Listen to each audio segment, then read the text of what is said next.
Hey, welcome. Thank you so much for joining us as we lean in and continue to learn more. I am joined today by Frankie Pedersen. It's Pedersen, right? Or is it Peterson? Peterson. Peterson. Thank you. By Frankie Pedersen from the Shy Nations Youth Council, and who collaborated with our ensemble member and Jess McLeod on the ADMIRAL 1492.0. I am thrilled to have her here, and I'm sorry that Jess was not able to join us today.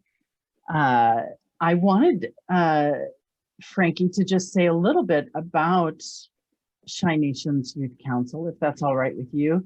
And then I think you can tell us more about the organization. The Shy Nations Youth Council was originally created in 2012 and is comprised of a diverse group of young people and adults with the mission to create supportive, open environment for Native youth and to raise awareness of cultural identity and to promote a healthy lifestyle through arts, activism, and education. You have been with this organization from its inception, I think, yes? It's been around 2 years because I originally moved here for college. And then I just started hanging around and I found myself here kind of towards the end of college, around my senior year. And you went to DePaul here, am I right? Yes. I think you worked with another ensemble member of ours, Shape Murray, there. Yeah, twice actually. So you were a theater major of sorts, or in completion, yes? Yes. Yeah. What was your focus there? I was a theater studies major with a concentration in directing. I also spent time taking the playwriting track, and I also minored in digital cinema production. Well, so this project is right up your alley. Yes, definitely. In many ways, right? Wow. What drew you to Shy Nations Youth Council? I think I was just noticing a lot of the really great work they were doing around the city. I know one of the members attended DePaul with me, and that's kind of how we first met. Like, we met once, both realized we went to DePaul, and then immediately started linking up from there, just because the first thing I did when I got to DePaul was look for a Native organization so I could meet other Native kids who went to DePaul, but there wasn't one there. And so I was just kind of like, ooh, that sucks. So it wasn't until I randomly met my friend Naomi, and we both found out we went to DePaul. Then we decided to take classes together. So she's the one who kind of I was going to use the word dragged me into Shy Nations, but who encouraged me to start coming to more things. And then they had the opening of their First Nations garden, and I think that's when I really started getting a lot more involved and hanging out more. Yeah. What you mentioned the First Nations garden. I was reading about that recently. Can you tell us a little bit about that? Yeah, so it is a community garden based in Albany Park on the corners of Wilson and Pulaski. And yeah, it's mostly used as, well, recently we had around 20 something boxes this year built. So people have been growing their traditional medicines, they've been growing their own food, and it's not just for the Native community, it's for the community of Albany Park and really anyone who wants to participate. So we've had some groups come. I know one group, they're called For the People, and they've been doing Sunday food distributions every day or every week since even before the pandemic started. And so a group of them go out there and they've been gardening a lot. And so a lot of the food that they started giving away has been food that they've grown, which I think is really awesome. And yeah, then they have some community members who just walked by one day, saw there was a garden. They were like, can I garden here? And we were like, yeah, of course. And then, yeah, definitely some native boxes. I know I was growing tomatoes and tobacco and sage. So I think that's really awesome. And we also built our wigwam. We have a teepee, a sweat lodge was recently built. So it's basically for a gathering place for the community of Albany Park, but specifically the Native community. I know on Sundays, I think we're closed to the general public because we have our Native days to create like a Native only space on Sundays, and we cook food and everything. We also, coming up, we're gonna have a gallery opening of sorts. We wanted to find a way to do art, but it's hard to do that kind of in a socially distant way.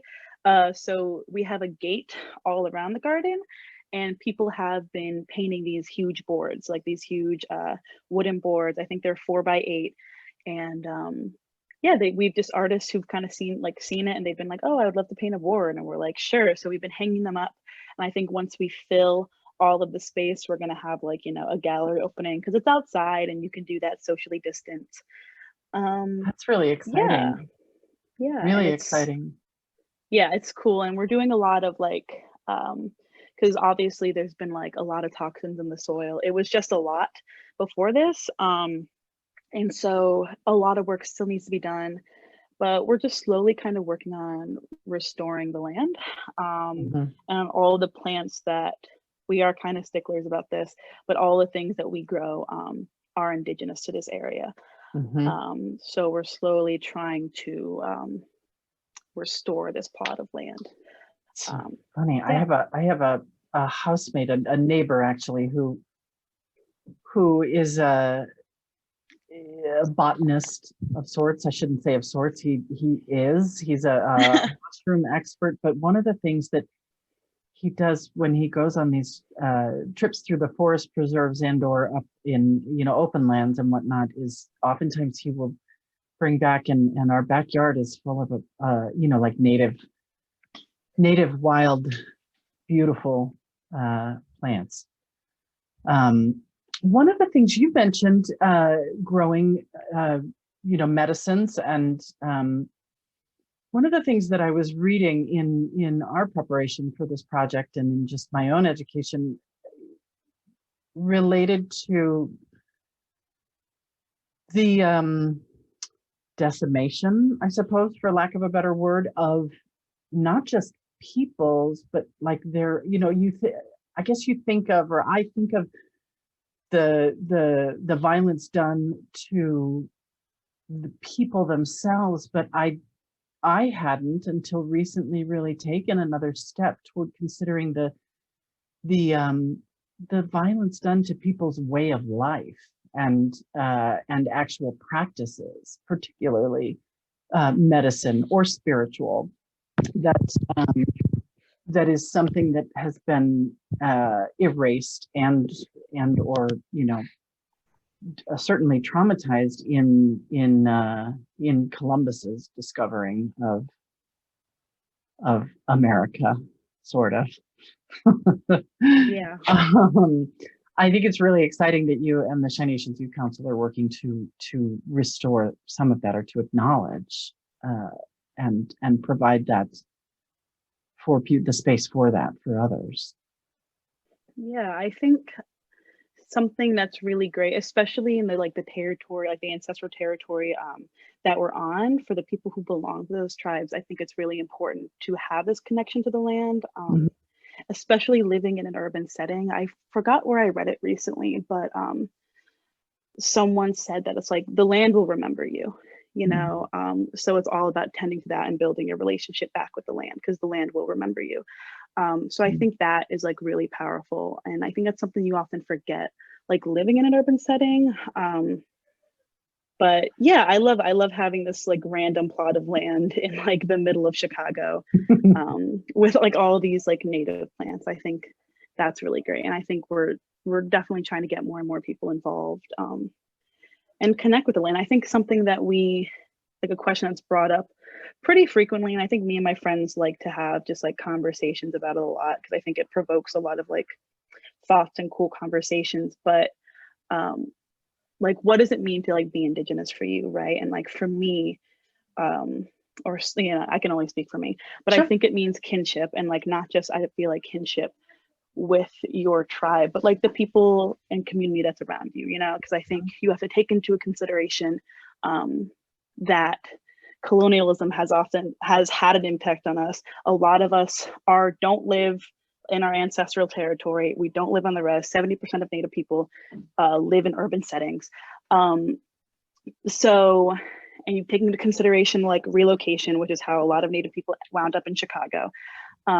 So I don't necessarily think it just means kinship with your tribe, but I mean, it's community in general, right? Yeah. And the second thing for me is connection for land. And like this question will vary with like everyone. People will have different answers, but for me, it's also like connection to land. Yeah. Again, maybe not necessarily your ancestral land, because that is like, you know, we have to take into consideration like the impacts of colonialism, but to have a connection with the land, period, I think is really important. And like that's what my indigeneity like means to me, you know.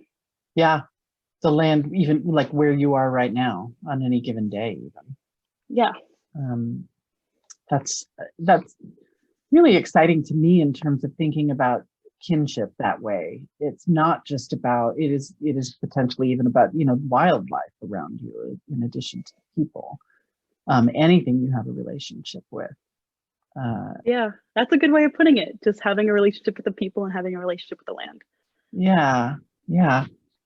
That's I like that train of thought. You mentioned colonialism and which is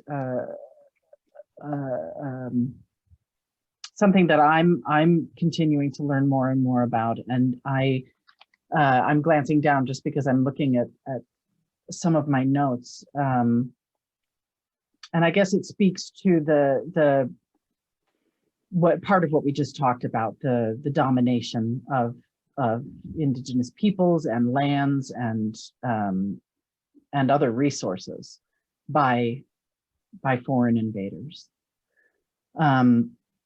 And it's not just by invading, it is by actually also the creation of policies, yeah, and economics, and I think that so much of that is like ingrained in our systems, you know, in this country, and certainly in how I relate to and see the world.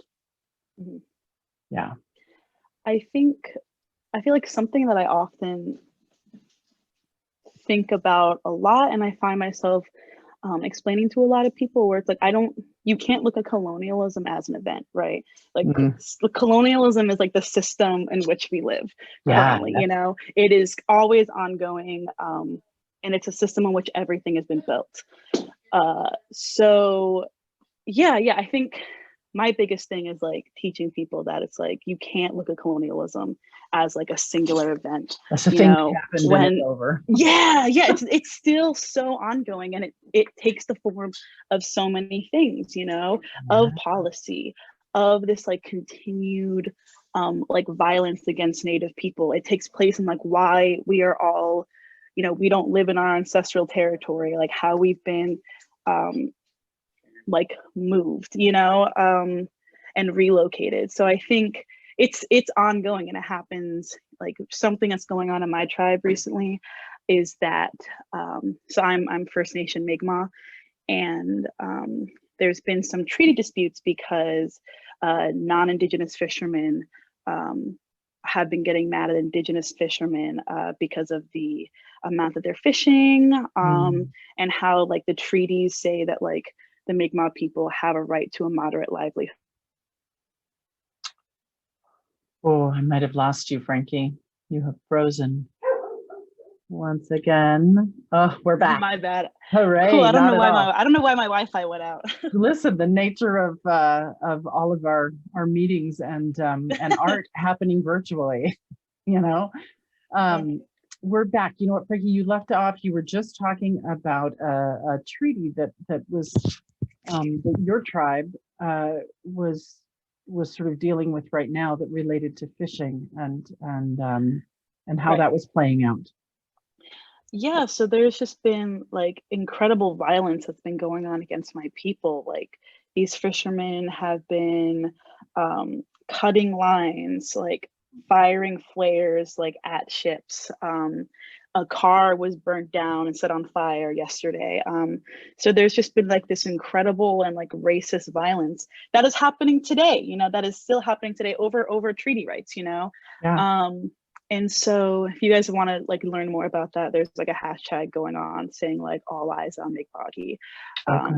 And that you can see all like the updates and going on there. Uh-huh. But this is crazy violence that is like going on right now, and like if the roles were reversed and like native fishermen were attacking like non-native fishermen, like the government would have stepped in at this point and been like, Oh, yeah. yes, these crazy savage Indians are attacking people. But there's basically been silence and there's no stopping this violence. And that's, because of the settler colonial state that we live in, So like it's never ending, like this country is built on genocide and colonialism and white supremacy, that has informed everything else, Well, and as part of that, it speaks really tangibly to to us, to the government, to these responses being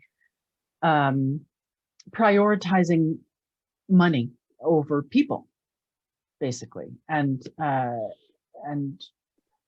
very specifically, it feels like to me in that because it's the commercial fishermen or fisher people or organizations, fisheries that are doing this violence. It sounds like. Mm-hmm. Yeah. Yeah, and it's crazy when you compare the amount of commercial fishermen to the native fishermen. Like it is like an absurd. Like the native fishermen only take up a very small percentage of it. Yeah.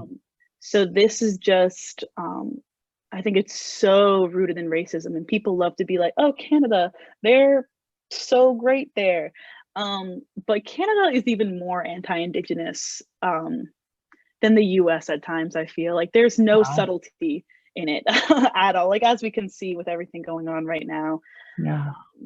So yeah, it's crazy to think about. And at first, before things I feel like got violent, I was really thinking about how this is so much about like nation to nation treaties, right? And I think people often forget that tribes are their own sovereign nations, so that these treaties are between like two countries, basically, Yeah. So at first I was like really looking at it like that, and then like, oh, people are like, this is about like nations like asserting like their sovereignty and their treaty rights. Mm-hmm. But as things have gotten more and more violent, then I'm like, oh, I knew this was like based in like racism, but now this is just like overt racism, Mm-hmm. like once you start setting boats and cars on fire and things get violent, then I'm like, oh, this is purely racism. So yeah, no, it's really disheartening to think about, and it sucks because the border is closed, and I'd hop in my car right now and go and be there, but alas, the borders are closed. Yeah. COVID. Right. Oh, COVID. Do you have, I imagine, friends and family up there though who are out and speaking about this up in Canada? Yeah, I have a few friends. Uh-oh. We froze up once again. I'm going to hit pause here. All right, we're back. We're back, and as we were just saying, it is amazing that this is even happening, via Zoom. So we have to pause. Pausing is just fine with me.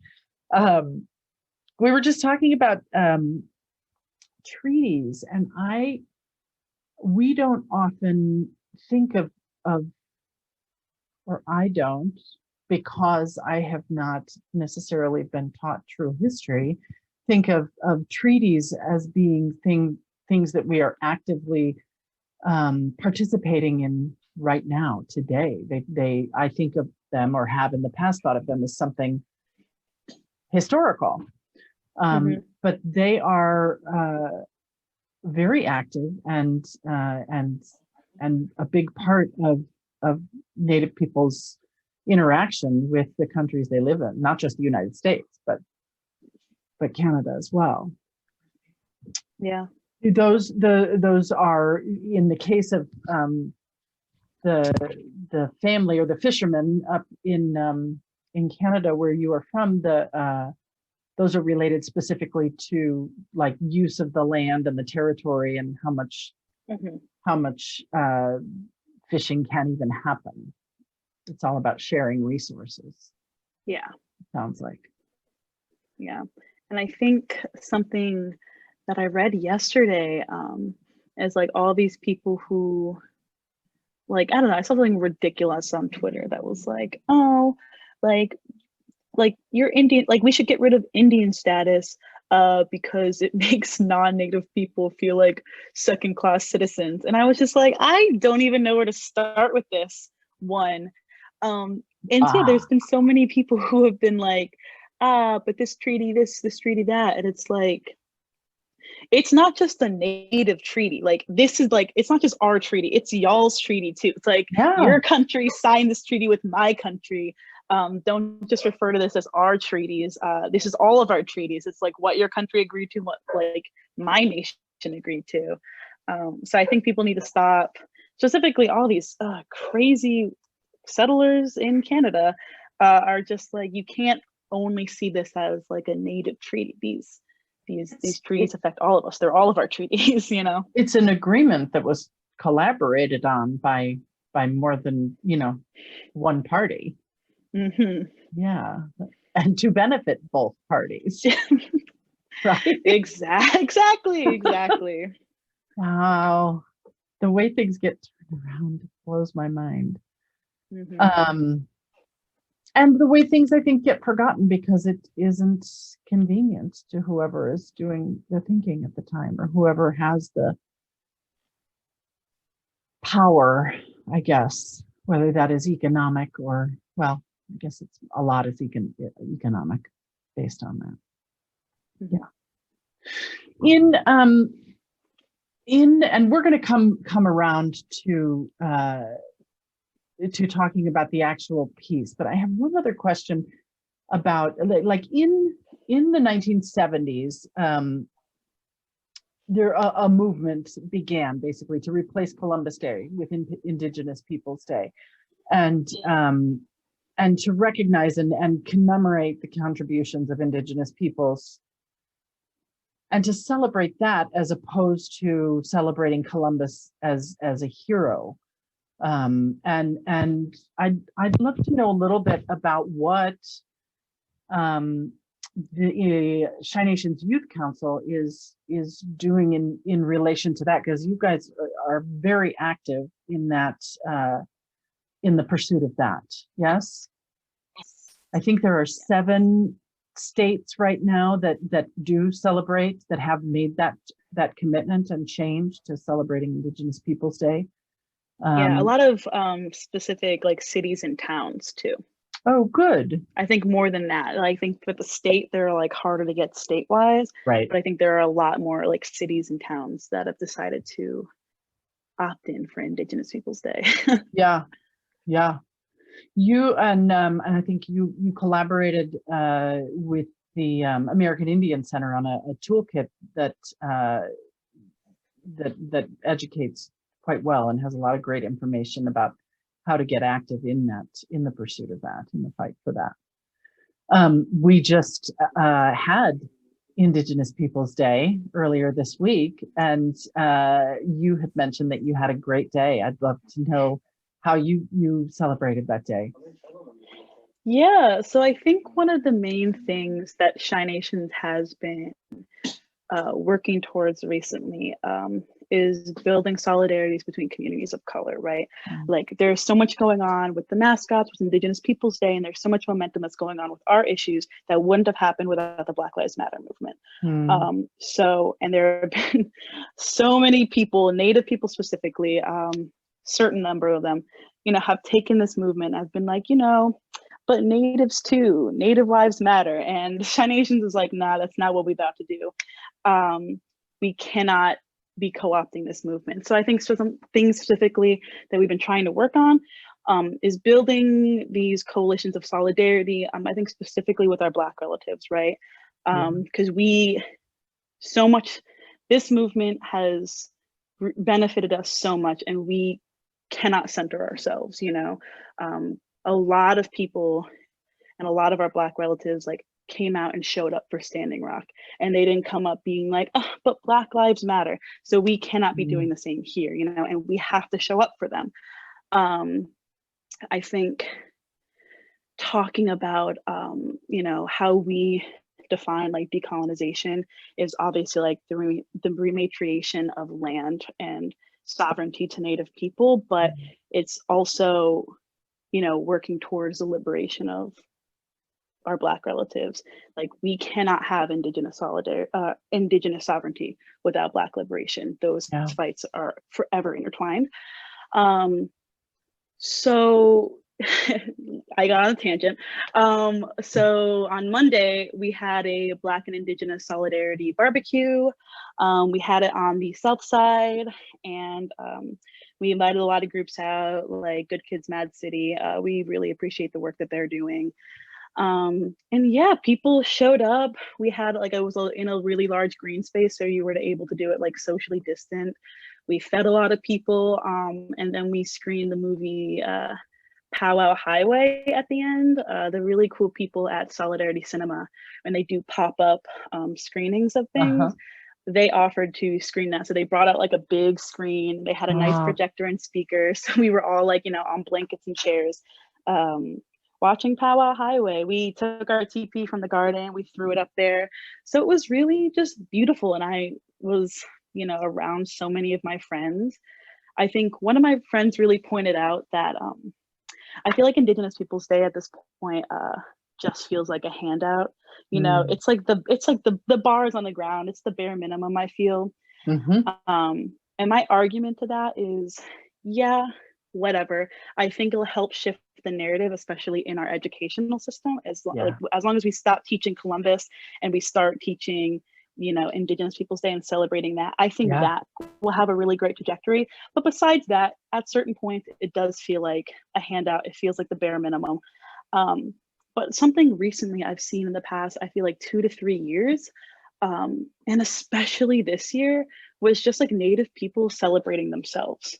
You know, like I went on like Instagram and Twitter and Facebook and all social media, and it was just like Native joy, you know. It was like people celebrating themselves and celebrating their like families. And a day that I feel like had a really dark connotation even a couple years ago, and like was not considered, but what some people saw as like a day of mourning, has turned into a day of like celebrating our resiliency.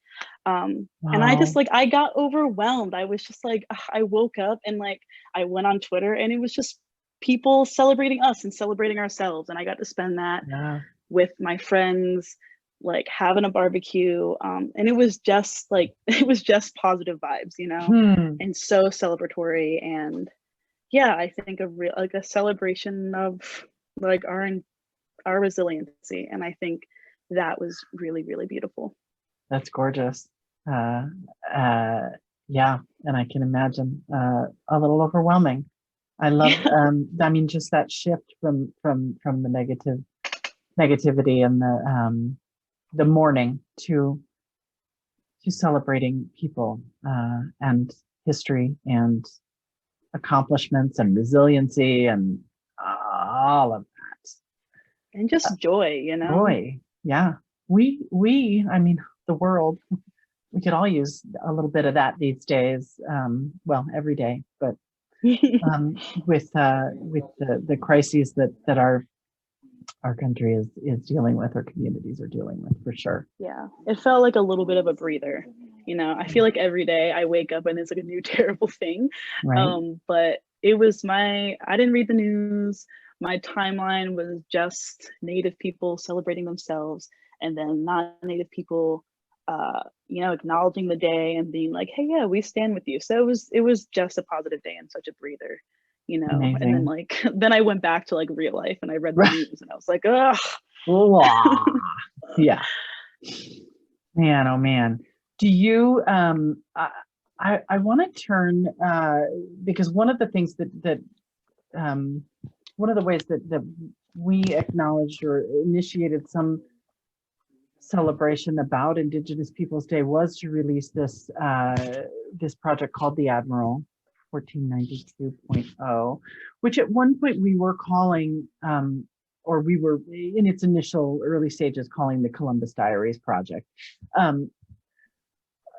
And at one point we did have some conversation about, well, so, but we're focusing on Columbus as opposed to on the Indigenous peoples. And I'm so grateful to you for coming on board on this project in order to have some conversation about that and collaboration with our director, Jess. Jess's initial kernel for this project had to do with a couple of things, had to do with the desire to keep making art in a time when we can't gather in the way that we normally do with live theater, but also, and perhaps more specifically to her desire to course correct some of the histories that we've been taught in schools, wanting to bring true history to a broader group. Jess came across these diary entries in a document called Voices of a People's History, which is the companion collection of primary sources for Howard Zinn's People's History of the United States. And they were so strange. And as she looked at them, and appalling, and as she dug into them a little further, she couldn't help but hear our ensemble member Michael Shannon's voice in her head, and off we went in creating this digital short. And as that was happening, you came on board with Jess, and how did you dive into that collaboration?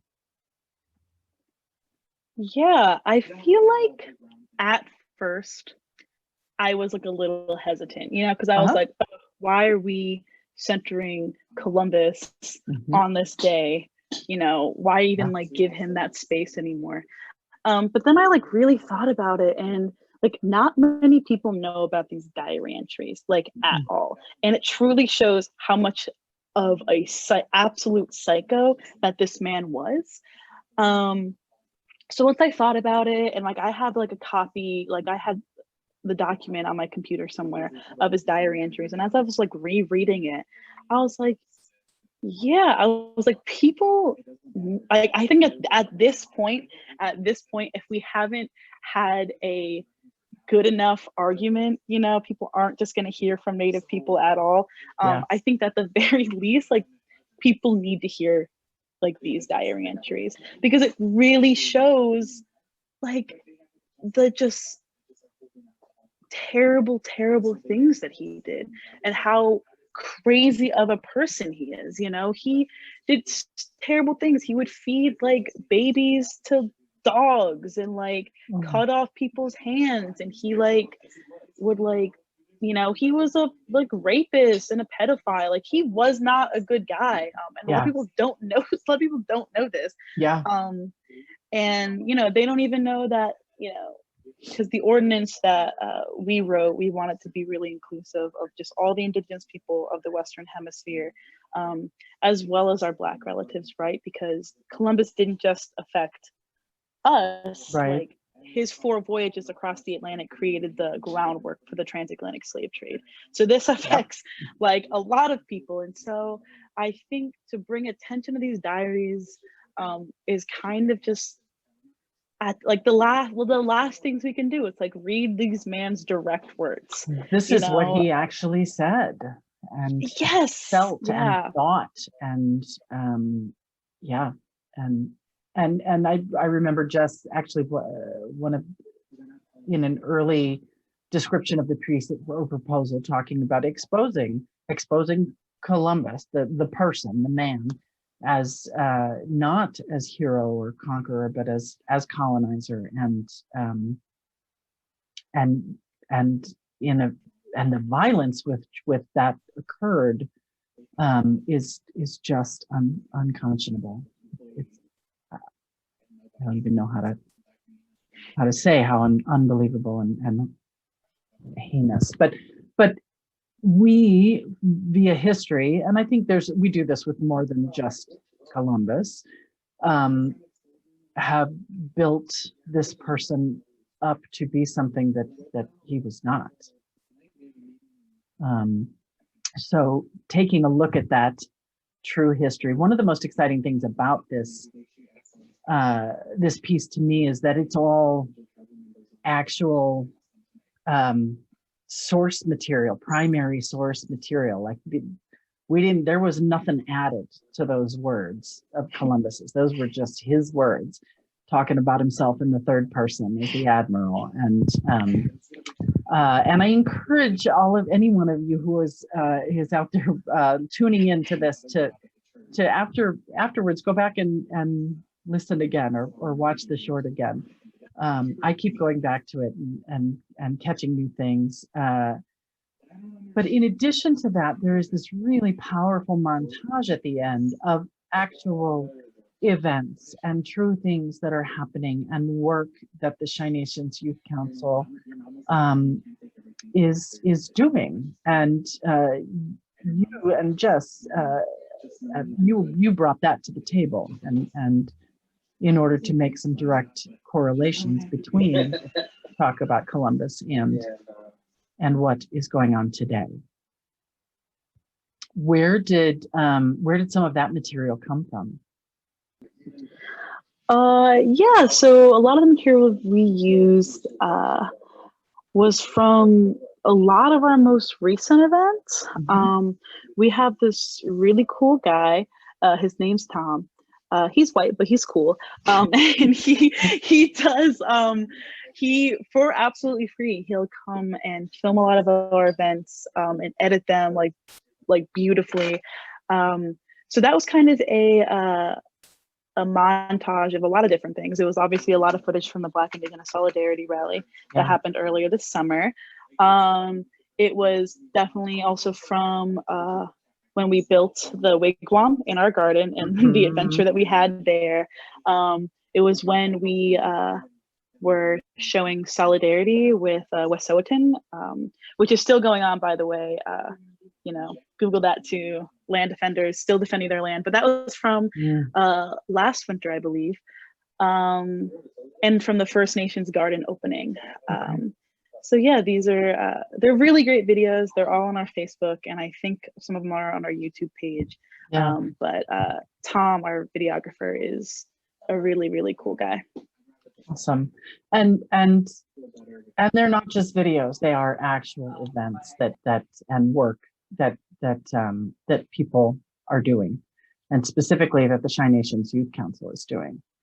I want to just wrap us up by saying that we have more digital content on the way for you. And just as we need your support, or Red Orchid needs your support to keep making art, Shy Nations Youth Council needs your support in order to continue the good and incredibly important work that they are doing. You can support both of these organizations by going to our website, redorchidtheater.org, and clicking on the Indigenous Peoples Day page. There, you're going to find ways to learn, you're going to find ways to take action, and you will find ways also to donate. Any monies that are donated there are split 50-50 between Shy Nations Youth Council and the Red Orchid Theater, and I am so grateful for the partnership and for the possibility of future collaborations.